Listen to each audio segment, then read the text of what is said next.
Mobutu Sese Seko, 1930 à 1997, était un dirigeant politique du Zaïre, aujourd'hui la République démocratique du Congo. Il a dirigé le pays pendant environ 32 ans, de 1965 à 1997. Début de sa vie, né Joseph Désiré Mobutu le 14 octobre 1930 à Lisala, au Congo belge. Il a étudié dans des écoles missionnaires catholiques. Il a servi dans l'armée coloniale belge appelée Force publique, où il a appris la discipline militaire et le français. Entré en politique. À la fin des années 1950, il devient journaliste et s'intéresse à la politique. Il se rapproche de Patrice Lumumba, leader du mouvement pour l'indépendance du Congo. Quand le Congo obtient son indépendance de la Belgique en 1960, Mobutu devient chef d'état-major de l'armée. Prise du pouvoir, le pays entre rapidement dans une crise politique après l'indépendance. En 1965, Mobutu organise un coup d'État et prend le pouvoir. Il devient président et établit un régime autoritaire à parti unique. Le Zaïre et la politique d'authenticité. En 1971, il change le nom du pays de Congo à Zaïre. Il lance une politique appelée authenticité. Pour promouvoir l'identité africaine, les villes changent de nom, Léopoldville devient Kinshasa, les citoyens doivent abandonner les noms européens. Lui-même change son nom en Mobutu Sese Seko Kuku Ngbendu Wazabanga. Régime et critique, son régime est si connu pour une forte centralisation du pouvoir, la corruption massive, le culte de la personnalité autour de Mobutu. Malgré cela, il a été soutenu par certains pays occidentaux pendant la guerre froide. Chute du pouvoir, dans les années 1990, le régime s'affaiblit à cause de la crise économique et de la guerre. En 1997, une rébellion menée par Laurent Désiré Kabila renverse Mobutu. Mobutu fuit le pays et meurt la même année, 7 septembre 1997, au Maroc. Aujourd'hui, Mobutu reste une figure très controversée de l'histoire africaine.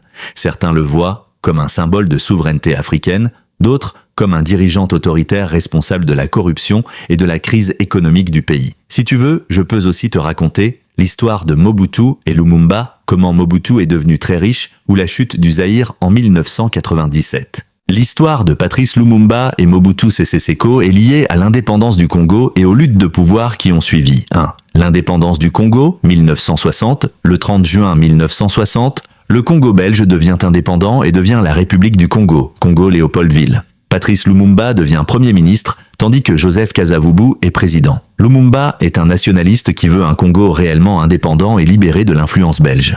2. La crise congolaise. Peu après l'indépendance, l'armée congolaise se mutine contre les officiers belges. La riche province du Katanga, dirigée par Moïse Tshombe, fait sécession avec le soutien de la Belgique. Le pays entre dans une grave crise politique et militaire. 3.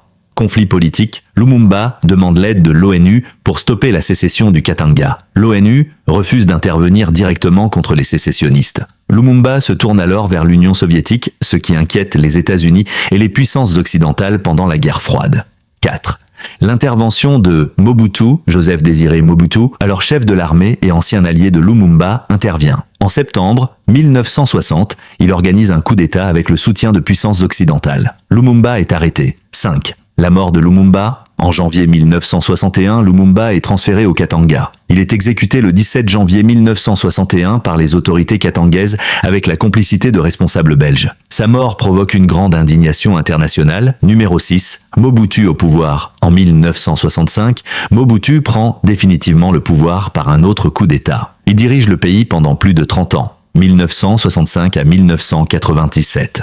Il renomme le pays Zaïre et instaure un régime autoritaire. Résumé. Lumumba fut le premier Premier ministre du Congo indépendant et un symbole de la lutte anticoloniale. Mobutu, d'abord son allié, participa à son renversement et devint plus tard un dictateur qui gouverna le pays pendant des décennies. Si tu veux, je peux aussi te raconter l'histoire cachée, le rôle de la CIA, de la Belgique et de la guerre froide, qui est encore plus intéressante. Mais d'abord, abonnez-vous à notre chaîne YouTube